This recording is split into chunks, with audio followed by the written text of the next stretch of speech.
Good morning जी. Write down the heading. Write down the question. Calculate orbit and orbital. Calculate orbit. Question है जी. Calculate orbit and orbital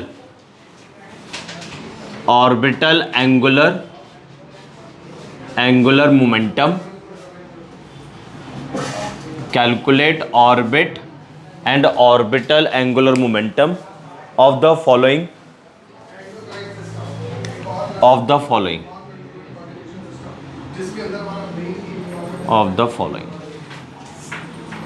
ठीक है. Orbital और orbit दोनों ही angular momentum आपने calculate करने हैं. ठीक है. तो सबसे पहले आप कैलकुलेट करो 1s के लिए.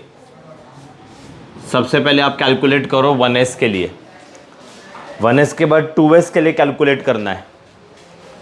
1s के बाद 2s के लिए कैलकुलेट करना है.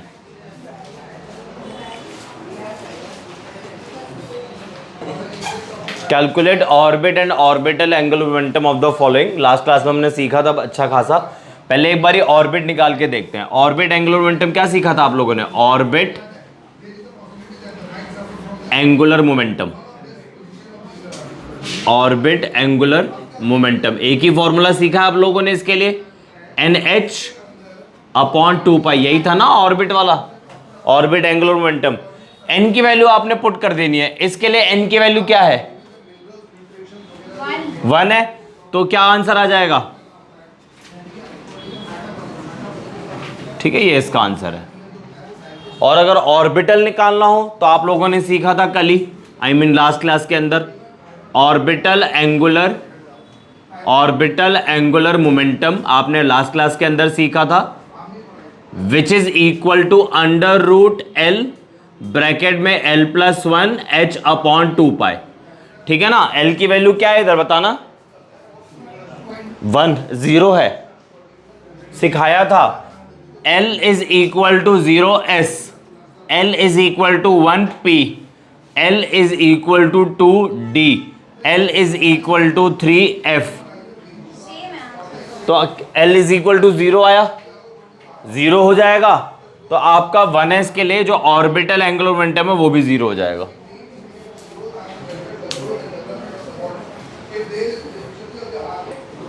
हाँ जी. 2s के लिए चलते हैं. 2s के लिए अगर आप ऑर्बिट एंगुलर मोमेंटम निकालो, फॉर्मूला सामने ही है. NH/2π क्या आ जाएगा? फिर से H/2π आ जाएगा. H/2π नहीं, 2H/2π. सही बोला आपने. 2H/2π क्योंकि n की वैल्यू यहां पे 2 है. फॉर्मूला आपके सामने लिखा हुआ है. हाँ बोलो. हाँ कर रहा हूं, आगे कर रहा हूं. या तो आप इसको ऐसे ही लिख दो, थोड़ा समझने में इजी रहेगा कि H/2π 2H/2π. आगे हुआ कोई दूसरा केस 3H/2π, थोड़ा समझने में इजी होगा. कैंसिल भी कर सकते हो.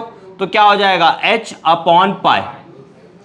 और अगर आप इधर चलो, ऑर्बिटल एंगुलर मोमेंटम, L की वैल्यू अभी भी यहां पे 0 ही है, यानी कि इसके लिए भी ऑर्बिटल एंगुलर मोमेंटम 0 ही है.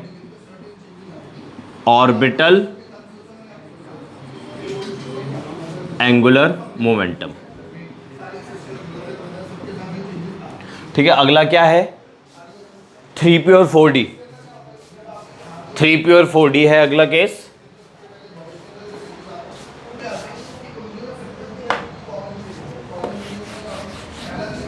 पहले 3p देखते हैं. Orbit angular momentum.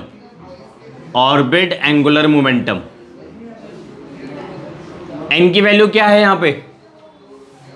Orbit angular momentum का फॉर्मूला सामने लिखा हुआ है. ऑर्बिट एंगुलर मोमेंटम का फॉर्मूला सामने लिखा हुआ है. NH/2π क्या बताया था मैंने? mvr is equal to NH/2π. इसको बोलते हैं ना ऑर्बिट एंगुलर मोमेंटम. ये किसके बराबर है? NH/2π. यहाँ पे n की वैल्यू क्या है? 3 है. अरे बोलो ना. H/2π को h कट बोल सकते हैं. h कट कहीं लिखा हुआ जो ऐसा सवाल पूछ रहे हो तुम? पहले इसे तो सीख लो जो सिखा रहा हूं. n की वैल्यू क्या है यहां पे? अरे मेरे भाई बोलना भाई. क्यों 3 है बताना. अच्छा, तो यहां पे n की वैल्यू 3 हो जाएगा, 3h/2 और ऑर्बिटल एंगुलर मोमेंटम निकालना हो तो L की वैल्यू बताओ यहां पे कितनी है। अरे अभी तो लिखा, मिटा दिया, यहां पे लिखा तो मैंने लेफ्ट हैंड साइड पर, बहुत अच्छी पढ़ाई करी है। L is equal to 0s, L is equal to 1p, L is equal to 2d, L is equal to 3f। अब p है यहां पे, p के लिए L की वैल्यू क्या है, 1 है। यहां पे लिख देते हैं, तुमको याद तो रहता नहीं है, फॉर्मूला ये रहा, √L ब्रैकेट में L+1 h/2 √1 ब्रैकेट में 1+1 h/2 h/2 अंडर रूट में नहीं है, इसको रूट के अंदर मत घुसा देना। तो 2 यहां आ गया √2 h/2। चलो आगे क्या है, हमने 2 3p कर लिया, 4d करो, 4d करो, 4d करो।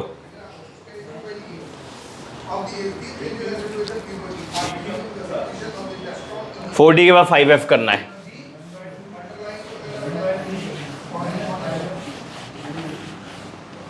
फोर डी के बाद 5f करना है। चलो जल्दी से करो। n की वैल्यू बताओ कितनी है, n की वैल्यू बताओ कितनी है, 4 है। ऑर्बिट एंगुलर मोमेंटम, ठीक है, NH/2 फॉर्मूला था 4h/2।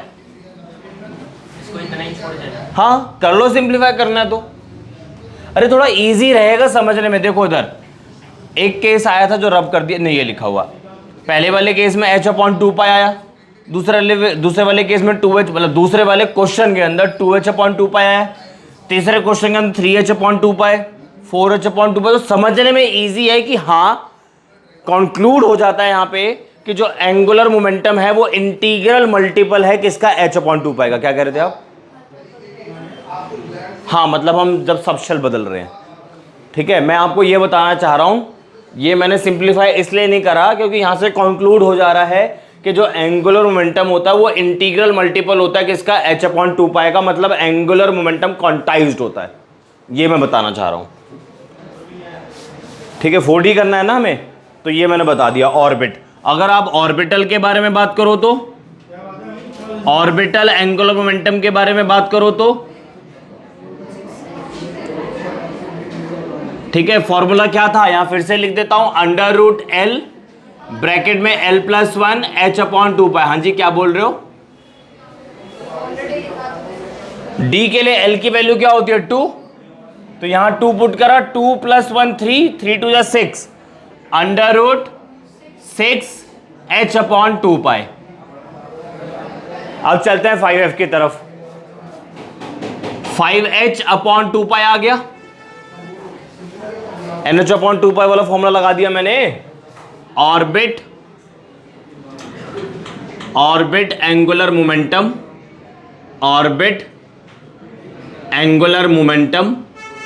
ठीक है। और ऑर्बिटल निकालना हो तो,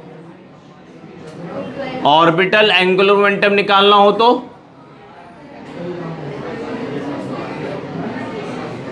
फॉर्मूला सामने लिखा हुआ है, √L ब्रैकेट में L+1 h/2। 5f के लिए L की वैल्यू क्या होती है, यहां पे बेसिकली f है, f के लिए L की वैल्यू क्या होती है, 3, तो 3 + 1 is 4, 4 3 are 12, √12 h/2।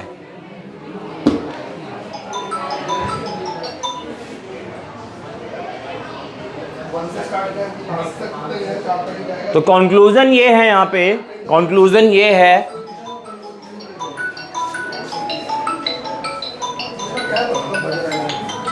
कंक्लूजन ये है कि अगर आप 1s के बारे में बात करो, 2s के बारे में बात करो, 3s के बारे में बात करो, 4s 5s and so on, इनका जो ऑर्बिटल एंगुलर मोमेंटम आएगा सेम आएगा। देख लो आप निकाल कर, 1s ले लो, 2s ले लो, 3s ले लो, 4s ले लो, 5s ले लो, इनका जो ऑर्बिटल एंगुलर मोमेंटम आएगा सेम आएगा, देख लो आप निकाल कर। ठीक है, जैसे आपने सबसे पहले अपनी कॉपी के अंदर 1s निकाला था, 1s निकाला था। पहला एग्जांपल कौन सा था? एक तो आप लोग बोलते नहीं हो, कौन सा था? 1s था। ऐसे ही रफ में 2s निकाल लो एक बारी, 2s निकाला है नेक्स्ट में, 3s निकाल लो एक बारी। L के इसके लिए भी L की वैल्यू 0, इसके लिए भी L की वैल्यू 0, तो 0 + 1 0, सॉरी 0 + 1 1, 1 × 0 0, यानी कि ऑर्बिटल एंगुलर मोमेंटम 0 आ गया। बट ऑर्बिट एंगुलर मोमेंटम 0 नहीं आ रहा है, ऑर्बिटल तो 0 हो जा रहा है, ऑर्बिट नहीं हो रहा है। तो कंक्लूजन ये है 1s 2s 3s 4s के लिए ऑर्बिटल एंगुलर मोमेंटम सेम रहेगा। सिमिलरली 2p 3p 4p के लिए ऑर्बिटल एंगुलर मोमेंटम सेम रहेगा। सिमिलरली 3d 4d 5d के लिए ऑर्बिटल एंगुलर मोमेंटम सेम रहेगा। तो लिखो नेक्स्ट लाइन से 1s 2s 3s, 1s 2s 3s orbital comma करके orbital angular momentum is equal to 0। 1s 2s 3s भैया जी 1s 2s 3s orbital angular momentum, orbital angular momentum is equal to 0। अगर आप 2p के लिए बात करो, 2p 3p 1p नहीं होता है, 1p नहीं होता इसलिए लिखा नहीं मैंने यहां पे। ठीक है, 2p 3p 4p के बारे में बात करो तो ऑर्बिटल एंगुलर मोमेंटम इधर भी सेम रहेगा। कितना आएगा? L के लिए वैल्यू 1 होती है, तो 1 + 1 2 √2 h/2 पाई, √2 h/2 पाई। अगर आप D के लिए बात करो तो 3D 4D 5D orbital angular momentum के बारे में बात करो, D के लिए L की वैल्यू 2 होती है, 2 + 1 3, 3 2 6, √6 h/2 पाई। और अगर आप 4f के लिए बारे में बात करो, 4f हो गया, 5f हो गया एंड सो ऑन, तो इसके लिए ऑर्बिटल एंगुलर मोमेंटम की वैल्यू सेम रहेगी। f के लिए L की वैल्यू 3 होती है, 3 + 1 4, 4 3 12, √12 h/2 पाई।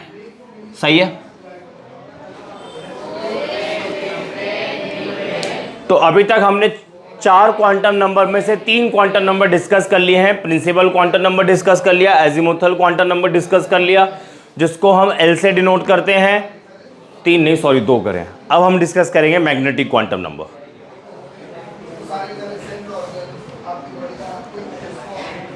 ऑर्बिटल एंगुलर मोमेंटम अलग होता है, ऑर्बिट एंगुलर मोमेंटम अलग होता है। ऑर्बिट का फॉर्मूला है NH/2 पाई, ऑर्बिटल वाले का फॉर्मूला है √L ब्रैकेट में L + 1 h/2 पाई।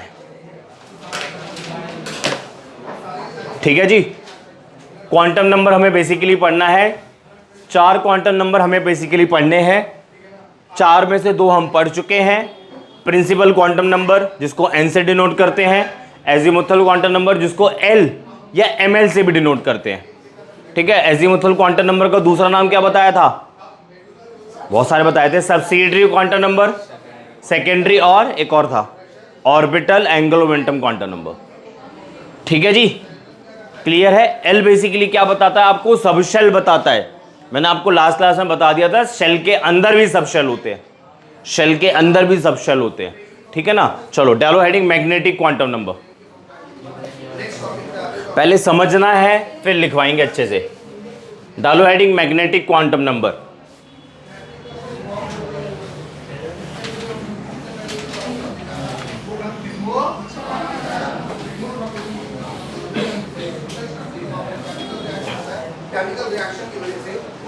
एक मिनट कॉपी दिखाना, कुछ मिस्टेक लग रही है मेरे को।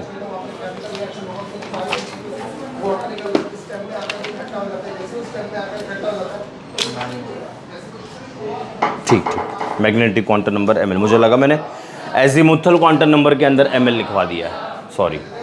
चलो स्टार्ट करते हैं मैग्नेटिक क्वांटम नंबर। पहले समझना है, बाद में तरीके से लिखवाएंगे। Magnetic quantum number. अच्छा एक बात बताओ, आपको एजिमुथल क्वांटम नंबर से क्या इंफॉर्मेशन मिली थी? Number of subshells. Azimuthal quantum number से, जिसको एल से डिनोट करते हैं, उसको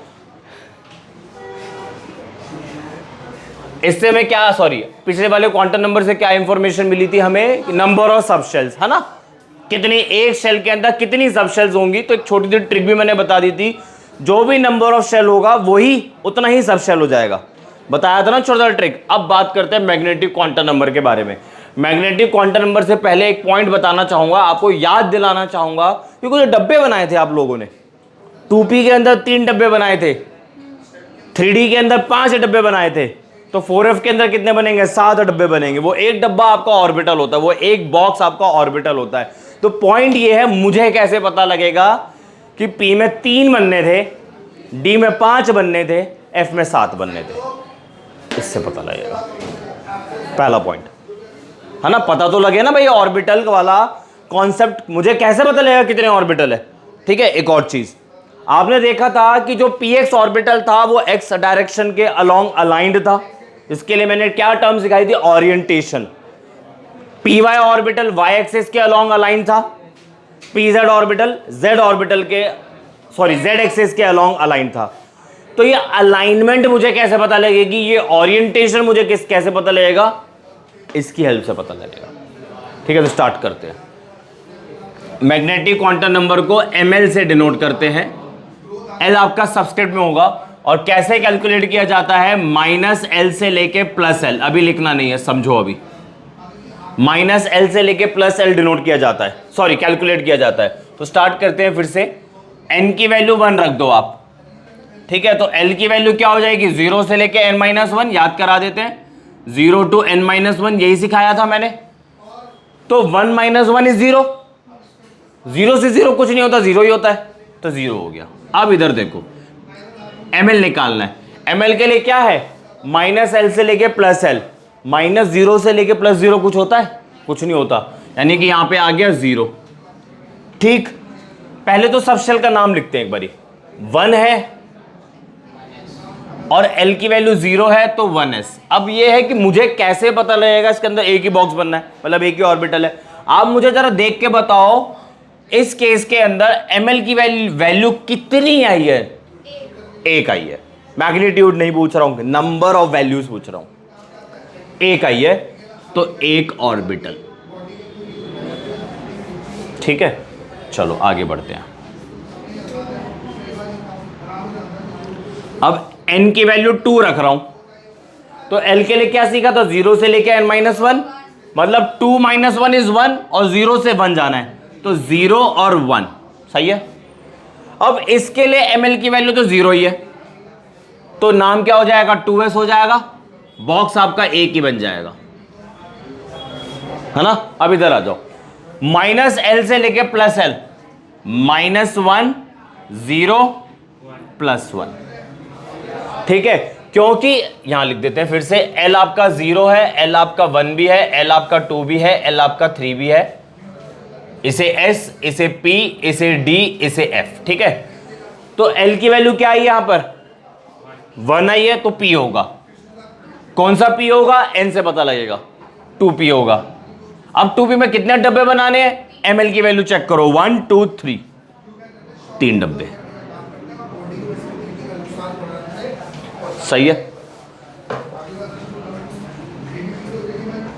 3 0 1 2 0 -1 0 +1 -2 -1 0 +1 +2, यहां पे क्या आ जाएगा? 2s, यहां क्या आ जाएगा? 2p, और सॉरी, यहां हो जाएगा 3s, यहां हो जाएगा 3p, यहां हो जाएगा 3d।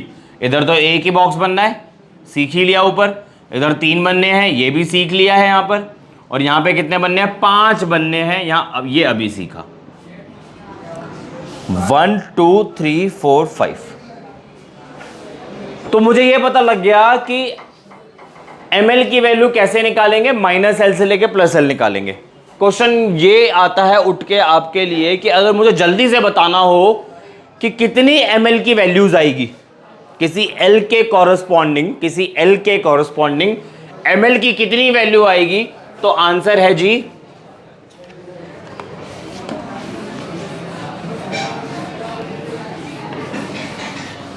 आंसर है जी 12 + 1, 12 + 1 नंबर ऑफ ml वैल्यूज। देख लो आप चेक करके, L is equal to 0, 0 put करो, कितना आया 1, तो देखो 1 ही आई है। L is equal to 1, 2 into 1 2 + 1 3, 3 आएगी, 1 2 3। कुछ आया समझ में? लिख लो। It is represented by ml, पहले पॉइंट्स बता रहा हूं वो लिखो। It is represented by ml, पहला पॉइंट है, it is represented by ml। उसके बाद लिखो second point, it gives idea about orientation, it gives idea about orientation of subshell, it gives idea about orientation of subshell and number of orbitals in the given subshell,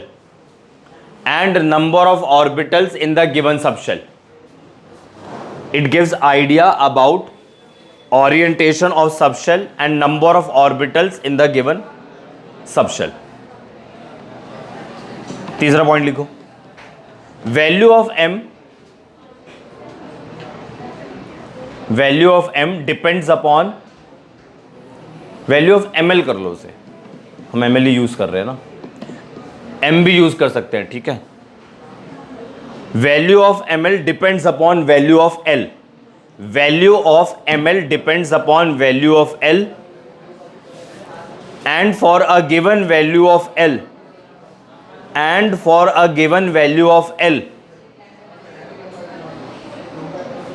and for a given value of L, ML can have, ML ये वाला बोल रहा हूं,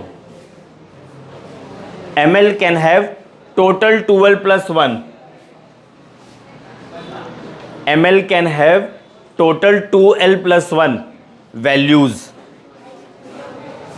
ranging from -L to +L, ranging from -L to +L including 0, ranging from -L to +L including 0। सही है जी। अब इसको उतार लो, ठीक है ना, अब इसको उतार लो। आप एक कॉलम और ऐड कर सकते हो यहां पे, टोटल नंबर ऑफ ml, जिसका फॉर्मूला अभी आपने सीखा 12 + 1, 12 + 1। तो इधर कितनी आएगी 0, इधर कितनी आएगी 0, सॉरी 0 नहीं 1, इधर 1 आएगी, इधर 1 आएगी, इधर 3 आ जाएगा, इधर फिर से 1, इधर 3, इधर 5, ठीक है। तो आपका मैग्नेटिक क्वांटम नंबर भी निपट गया। पता होता नहीं कि एस में 1 आएगा, पी में 3 आएगा, और तो ये इससे वो तो मैंने आपको पहले ही सिखा दिया था ना, बट लॉजिक अब बताया, सिखा पहले दिया था कि एस में 1 है, पी में 3 है। क्यों है? क्योंकि मैथमेटिकली यहाँ पे ml की 3 वैल्यूज आ रही है।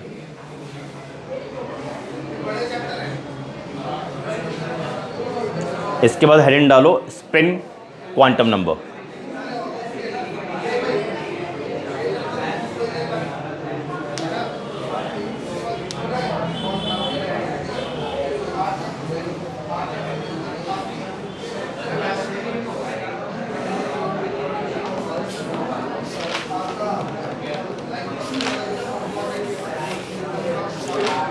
इसके बाद आपके 3 प्रिंसिपल्स बचेंगे।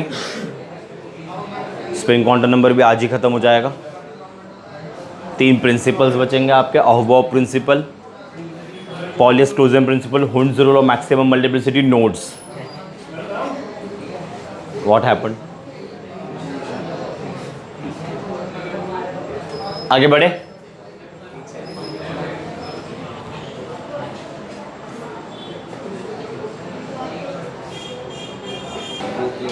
Write down the next heading, spin quantum number.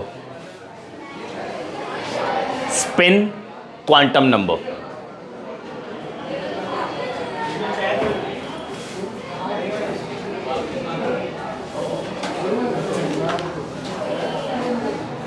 Spin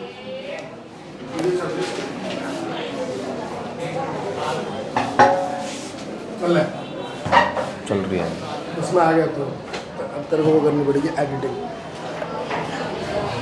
बोलना भाई आती नहीं है क्या? चलो जी नेक्स्ट डालो स्पिन क्वांटम नंबर। देखो स्पिन क्वांटम नंबर आपको बस इलेक्ट्रॉन की स्पिन बताता है, ठीक है ना। इलेक्ट्रॉन अपने एक्सिस पे कैसे घूम रहा है, क्लॉकवाइज घूम रहा है या एंटी क्लॉकवाइज घूम रहा है, वो इंफॉर्मेशन कौन प्रोवाइड करता है? स्पिन क्वांटम नंबर, ठीक है। और स्पिन क्वांटम नंबर के अंदर क्लॉकवाइज के लिए +½ मतलब अगर इलेक्ट्रॉन क्लॉकवाइज घूम रहा है तो इसकी वैल्यू क्या होगी? +½ और अगर इलेक्ट्रॉन एंटी क्लॉकवाइज घूम रहा है तो इसकी वैल्यू होगी -½ ये जो हाफ मैं वर्ड यूज कर रहा हूं, आई मीन जो ये नंबर यूज कर रहा हूं हाफ 0.5, ये आर्बिट्रेरीली एज्यूम कर रखा है। आर्बिट्रेरी का मतलब होता है रैंडमली एज्यूम कर लिया है, ठीक है जी। तो स्पिन क्वांटम नंबर आपको यही इंफॉर्मेशन देता है। पहली बात तो ये हो गई, ठीक है। दूसरी बात क्या हो गई कि आपका होता है स्पिन,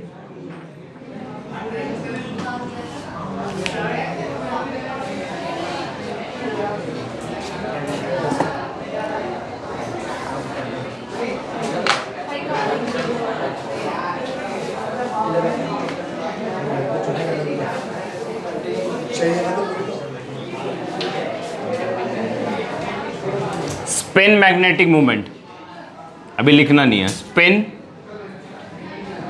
मैग्नेटिक मूवमेंट जिसका फॉर्मूला होता है n ब्रैकेट में n+1 बोहर मैग्नेटॉन, ठीक है। चलो आगे लिखते हैं, चलो आगे लिखो, इसमें लिखो it is represented bye s, small s, capital मत कर देना। It is represented bye s and it represents spin of electron and it represents spin of electron around its own axis. It represents spin of electron around its own axis, which can be either clockwise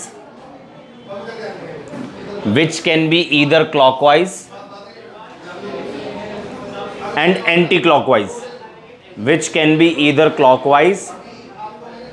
anti-clockwise, hence s can have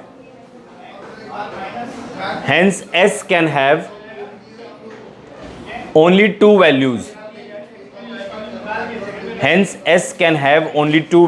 +½ and -½ next line से लिखो +½ is clockwise, and is represented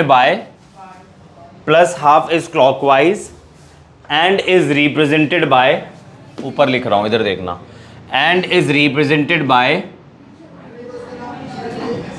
या तो upward ऐसे arrow बना लो, full headed arrow, या half headed arrow बना लो, ठीक है। अगर इलेक्ट्रॉन क्लॉकवाइज डायरेक्शन में घूम रहा है तो उसकी स्पिन एंगुलर मोमेंटम की वैल्यू क्या हो जाएगी, सॉरी स्पिन क्वांटम नंबर की वैल्यू क्या हो जाएगी? +½ और रिप्रेजेंट कैसे करेंगे? या तो हाफ हेडेड एरो दिखा दो अपवर्ड डायरेक्शन में या फुल हेडेड एरो दिखा दो। नेक्स्ट लाइन से लिखो -½ is anti clockwise, and is represented by जब क्लॉकवाइज को आप अपवर्ड डायरेक्शन में रिप्रेजेंट कर रहे हो तो एंटी क्लॉकवाइज को डाउनवर्ड डायरेक्शन में रिप्रेजेंट करोगे। तो या तो आप हाफ हेडेड एरो ले लो या आप फुल हेडेड एरो ले लो, ठीक है। दोनों में किसी से भी रिप्रेजेंट कर सकते हो। नेक्स्ट लाइन से लिखो it is arbitrarily assumed that assumed arbitrarily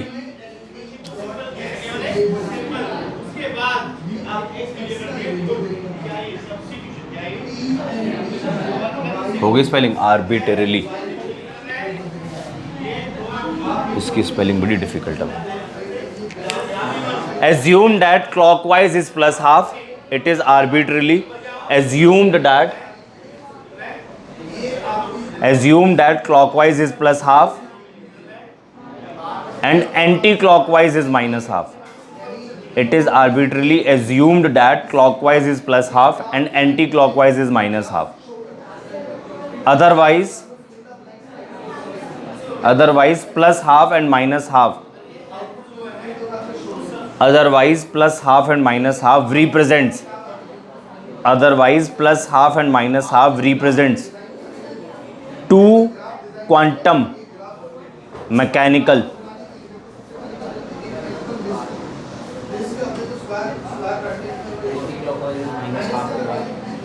anti-clockwise is minus half. Otherwise plus half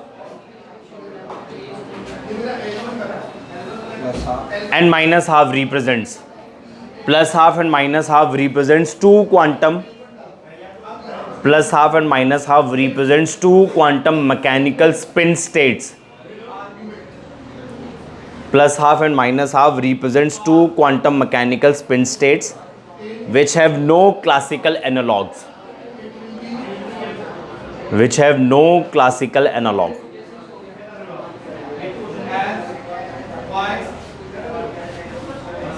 फिर ये वाला फॉर्मूला उतारो, स्पिन मैग्नेटिक मोमेंट का formula, where n is a number of unpaired electron, n is a number of unpaired electron, moment spin magnetic moment जिसका formula है √n bracket में n+2 Bohr magneton. ये जो Bm है इसको बोलते हैं बोहर, BOHR बोहर, और m के लिए मैग्नेटॉन। ये आपकी यूनिट हो गई इसकी, ठीक है। और एक और फॉर्मूला है spin angular movement which is equal to s bracket में s+1 √h/2π।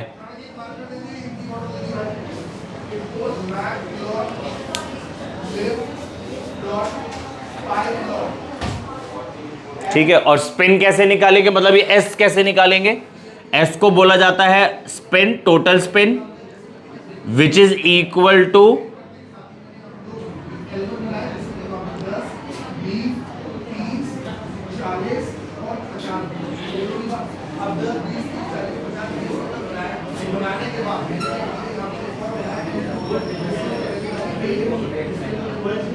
Total number unpaired electron.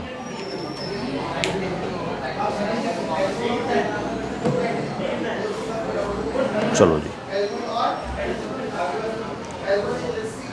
Question लिखो, calculate total number of, question लिखो, calculate total number of orbitals. ये खत्म हो गया, स्पिन क्वांटम नंबर भी खत्म हो गया। मैग्नेटिक क्वांटम नंबर की हेल्प से आप नंबर ऑफ ऑर्बिटल्स को निकाल पा रहे थे और ओरिएंटेशन को आप निकाल पा रहे थे, ठीक है। और एजिमुथल क्वांटम नंबर से आप सबशेल निकाल पा रहे थे। स्पिन क्वांटम नंबर से आपको क्या पता लगा कि इलेक्ट्रॉन क्लॉकवाइज पे है या एंटी क्लॉकवाइज पर है, अपनी ही स्पिन पर, अपनी ही एक्सिस पे, मतलब अपनी ही पोजीशन पे। मान लो इलेक्ट्रॉन ऐसे है तो अपनी ही एक्सिस पे क्या घूम रहा है, क्लॉकवाइज घूम रहा है या एंटी क्लॉकवाइज घूम रहा है, वो कौन बताता है, स्पिन क्वांटम नंबर। अगर इलेक्ट्रॉन क्लॉकवाइज घूम रहा है तो +½ क्लॉकवाइज ऐसे मत घुमा देना, अपनी ही एक्सिस के बारे में बात हो रही है, ठीक है। और अगर इलेक्ट्रॉन एंटी क्लॉकवाइज घूम रहा है तो -½ ठीक है। ये मैग्नेटिक मूवमेंट निकालने का फॉर्मूला है, ये स्पिन मैग्नेटिक मूवमेंट है, ये स्पिन एंगुलर मोमेंटम है, दोनों ही फॉर्मूले अलग है, इसके यूनिट बोहर मैग्नेटॉन है, ठीक है जी। आगे बढ़ो, calculate total number of orbitals in third shell. आपको तीसरी वाली शेल के अंदर जितने भी ऑर्बिटल्स बनते हैं वो निकालने हैं। अब थर्ड ऑर्बिटल के अंदर तो 3 सब शेल्स होती हैं, हमने एक फॉर्मूला अभी सीखा हुआ है कि अगर आपको नंबर ऑफ ऑर्बिटल्स निकालने हो, अगर आपको नंबर ऑफ ऑर्बिटल्स निकालने हो तो फॉर्मूला क्या सीखा भाई यार, क्या सीखा आप लोगों ने? फॉर्मूला 2l+1, यही फॉर्मूला सीखा है ना आप लोगों ने, ठीक है। बट हम लोग थर्ड शेल के बारे में बात कर रहे हैं, ठीक है। थर्ड शेल के अंदर क्या क्या है? 3s है, 3p है और 3d है। तो 3s के लिए 2l+1 कितना होगा? 0 नहीं, सॉरी 0 नहीं, 1। इसके लिए कितना होगा? 3। इसके लिए कितना होगा? 5। नहीं निकाल सकते आप? 2 × 0 + 1, 2 × 1 + 1 और 2 × 2 + 1। L के लिए इसकी वैल्यू क्या है? L के लिए 0 है, L की वैल्यू 0 है इसके लिए, L की वैल्यू 1 है P के लिए, L की वैल्यू 2 है D के लिए, बस। तो इनको ऐड कर दो, 5 + 3 8 9 ऑर्बिटल्स है टोटल ऑर्बिटल्स।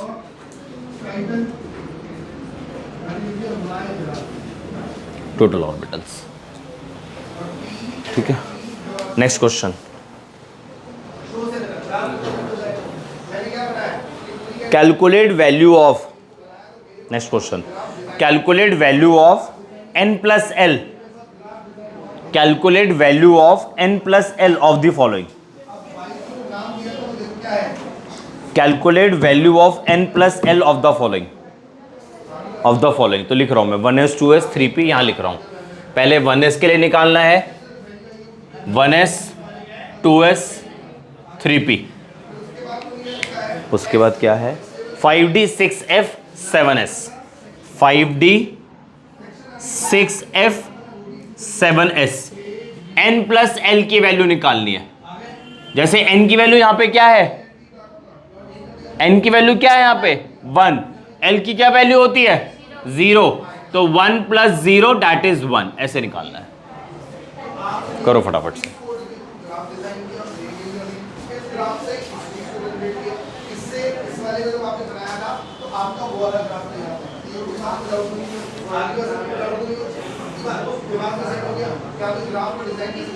अब वो कई बार क्वेश्चन पूछ गए थे कि भैया ये सिंगल लाइन ग्राफ, अगर मुझे जितनी बार आपको ग्राफ लगानी है, जितनी बार आपको लाइन लगानी है, उतनी बार आपको क्या करना पड़ेगा?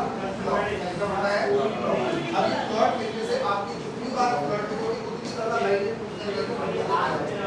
प्लॉट का मतलब क्या होता है? लाइन ग्राफ बनाना प्लॉट की कैटेगरी। चलो देखो इधर, n की वैल्यू बताओ कितनी है? 2। इधर कितनी है? इधर कितनी है? इधर कितनी है? इधर कितनी है? L की वैल्यू बताओ कितनी है यहां पे? ये लिखी हुई है मैंने, ये S के लिए है, ये P के लिए है, ये D के लिए, ये लिखा हुआ भी है मैंने। इधर बताओ 1, इधर बताओ, लिखा हुआ है ना। इधर बताओ, इधर बताओ, इधर आ गया 2, इधर आ गया 4, इधर आ गया 7, इधर आ गया 9, इधर आ गया 7, ठीक है।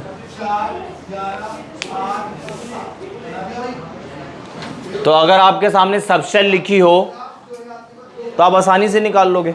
एक पॉइंट रह गया, मैंने आपको स्पिन क्वांटम नंबर बता दिया। स्पिन क्वांटम नंबर बेसिकली 2 ही पढ़ने हैं आपने, +½ और -½ +½ कब होगा? जब इलेक्ट्रॉन क्लॉकवाइज में घूम रहा होगा, क्लॉकवाइज डायरेक्शन में मोशन में होगा। एंटी क्लॉकवाइज कब होगा? जब -½ होगा, यानी कि इलेक्ट्रॉन एंटी क्लॉकवाइज डायरेक्शन में मोशन में है, ठीक, ये बताया था मैंने। और ये वैल्यूज जो +½ -½ है, ये रैंडमली पिक कर रखी है। जैसे आप लोग चैप्टर नंबर 3 पढ़ेंगे, चैप्टर नंबर 3 के अंदर एक टॉपिक आएगा इलेक्ट्रोनेगेटिविटी। पूरी पीरियोडिक टेबल के अंदर फ्लोरीन जो है आपका सबसे ज्यादा इलेक्ट्रोनेगेटिव एलिमेंट है। फ्लोरीन सबसे ज्यादा इलेक्ट्रोनेगेटिव एलिमेंट है पूरी पीरियोडिक टेबल के अंदर। फ्लोरीन के बाद आता है ऑक्सीजन, ऑक्सीजन के बाद आता है नाइट्रोजन। तो इसको याद करने का तरीका होता है phone, FON। F stand for fluorine, O stand for oxygen, N stand for nitrogen, ठीक है ना। ये मैं क्यों बता रहा हूं, ये पता लग जाएगा। ऐसे ट्रिक याद करने के लिए हो जाती है। ठीक है, इसकी इलेक्ट्रोनेगेटिविटी फ्लोरीन की 4 होती है, इसकी होती है 3.5, 5.5 घटा दिया, इसकी होती है 3.5 घटा दिया।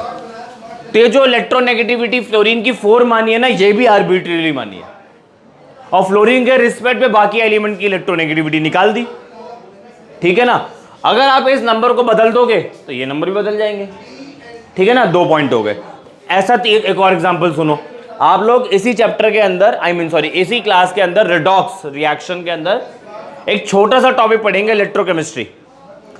मैं आपको समझाता हूं। 10th के अंदर आप लोगों ने एक्टिविटी सीरीज पढ़ी थी, काशीनाथ का माली आलू जरा, छोटी सी सीरीज पढ़ी थी आपने, काशीनाथ का माली आलू जरा फीके से पकाता है, कौन है आ गया हो।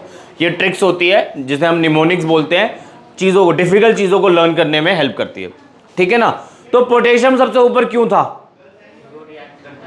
वो तो उसकी प्रॉपर्टी बता रहे हो ना, बट उसको अगर आप केमिस्ट्री के टर्म्स में एक्सप्लेन करना चाहो कैसे करोगे? तो उसके लिए हमें एक छोटा सा टॉपिक पढ़ना पड़ता है, इलेक्ट्रोकेमिकल सीरीज। ये इलेक्ट्रोकेमिकल सीरीज ही है, वो जो एक्टिविटी सीरीज है उसका दूसरा नाम है, महंगा वाला नाम है इलेक्ट्रोकेमिकल सीरीज। ठीक है, और आप पोटेंशियल पढ़ोगे, आगे जाके एक पोटेंशियल टर्म भी पढ़ोगे, रिडक्शन पोटेंशियल। तो वहां सिखाया जाता है रिडक्शन पोटेंशियल की वैल्यू जितनी ज्यादा माइनस में होगी ना, वो एलिमेंट उतना ज्यादा रिएक्टिव होगा, उसकी रिएक्टिविटी उतनी ज्यादा हो जाएगी, वो सिखाया जाता है। तो हाइड्रोजन का जो रिडक्शन पोटेंशियल है वो 0 है। तो हाइड्रोजन का जो रिडक्शन पोटेंशियल मैंने 0 बोला है ना, वो भी आर्बिट्रली एज्यूम कर रखा है 0, और उसके रिस्पेक्ट पे बाकी सारे एलिमेंट का रिडक्शन पोटेंशियल कैलकुलेट कर रखा है ये। ठीक है ना, तो मैं ये बता रहा था कि स्पिन क्वांटम नंबर, वो जो प्लस हाफ माइनस हाफ आप लोगों ने देखा, वो आर्बिट्रली हमने एज्यूम कर रखा है। और मेन पॉइंट जो बताना स्किप कर गया था, हमें हर एक ऑर्बिटल के अंदर मैक्सिमम कितने इलेक्ट्रॉन आते हैं? 2। एक की स्पिन होगी क्लॉकवाइज, एक की स्पिन होगी एंटी क्लॉकवाइज। वो भी हम सीखेंगे, क्लॉकवाइज क्लॉकवाइज क्यों नहीं हो सकती, एंटी क्लॉकवाइज क्यों नहीं हो सकती, क्लॉकवाइज और एंटी क्लॉकवाइज ही क्यों है, उसके लिए एक रूल पढ़ेंगे, पॉली एक्सक्लूजन प्रिंसिपल। ठीक है ना, तो मैं ये बताना चाह रहा था कि हर एक, मेन पॉइंट सुनो, हर एक ऑर्बिटल के लिए एस की 2 वैल्यू होगी, हर एक ऑर्बिटल के लिए एस की 2 वैल्यू होगी। ठीक है, इधर से ही बता देता हूं, रब कर दिया ना जो था। चलो इधर से सिर्फ नेक्स्ट क्लास में तरीके से लिखवा दूंगा, समझ लो अभी आप। यहां कितने ऑर्बिटल है? एक। यहां कितने ऑर्बिटल है? यहां कितने ऑर्बिटल है?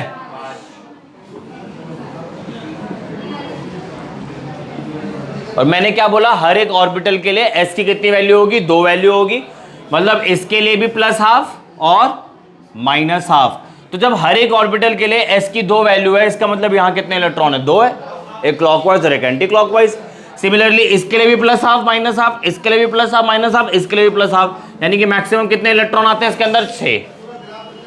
Plus half minus half, plus half minus half, plus half minus half, plus half minus half, plus half minus half, maximum कितने इलेक्ट्रॉन आएंगे? 10, है ना। ये मैं बताना भूल गया था। एक छोटा सा क्वेश्चन कर लो बस, एक लाइन का क्वेश्चन है। Which quantum number can not be in fractional? Which quantum number, छोटा सा क्वेश्चन है बस, एक लाइन का, एक वर्ड का in fact. Which quantum number can not be in fractional? कौन सा क्वांटम नंबर फ्रैक्शन में नहीं हो सकता है? कौन सा क्वांटम नंबर फ्रैक्शन में नहीं हो सकता है? प्रिंसिपल हो सकता है, पहला आंसर आ गया। एजीमुथल क्वांटम नंबर हो सकता है फ्रैक्शन में, दूसरा आंसर आ गया। मैग्नेटिक क्वांटम नंबर हो सकता है फ्रैक्शन में, नहीं, तीसरा आंसर आ गया। तो यही तो पूछा, कौन सा क्वांटम नंबर फ्रैक्शन में नहीं हो सकता? नहीं होता, प्रिंसिपल, एजीमुथल, मैग्नेटिक, तीनों आंसर लिख लो, प्रिंसिपल, एजीमुथल और मैग्नेटिक। ये क्वांटम नंबर ऐसे हैं जो फ्रैक्शन में नहीं होते, ये क्वांटम नंबर ऐसे हैं जो फ्रैक्शन में नहीं होते। तीनों का नाम लिख लो, प्रिंसिपल, एजीमुथल और मैग्नेटिक क्वांटम नंबर। आपका स्पिन क्वांटम नंबर फ्रैक्शन में होता है। एक और क्वेश्चन लिख लो, which quantum number can not be 0? कौन सा क्वांटम नंबर 0 नहीं हो सकता? प्रिंसिपल भी। Principal n is equal to 0 हो सकता है? नहीं होता ना, तो प्रिंसिपल भी नहीं हो सकता और स्पिन भी नहीं हो सकता। एंगुलर हो, सॉरी, एजीमुथल क्वांटम नंबर हो सकता है, पढ़ाइए आपने, इनफैक्ट सामने भी लिखा होगा, L इज इक्वल टू 0। और मैग्नेटिक क्वांटम नंबर भी हो सकता है। एक क्वेश्चन और, ये छोटे छोटे वन वर्ड क्वेश्चन है। प्रिंसिपल और जीरो नहीं हो सकता ना, प्रिंसिपल और स्पिन। वेलोसिटी कहां से आ गई यार। नेक्स्ट क्वेश्चन लिखो, which quantum number can not be negative. Which quantum number can not be negative, कौन सा क्वांटम नंबर नेगेटिव नहीं हो सकता। प्रिंसिपल और एजीमुथल। मैग्नेटिक हो सकता है ना, मैग्नेटिक हो सकता है, स्पिन हो सकता है। Which quantum number can not be negative, answer is principal और एजीमुथल। ठीक है जी, आज के लिए इतना ही है। That's all for today, and for more chemistry related videos subscribe my channel and share also. Thank you.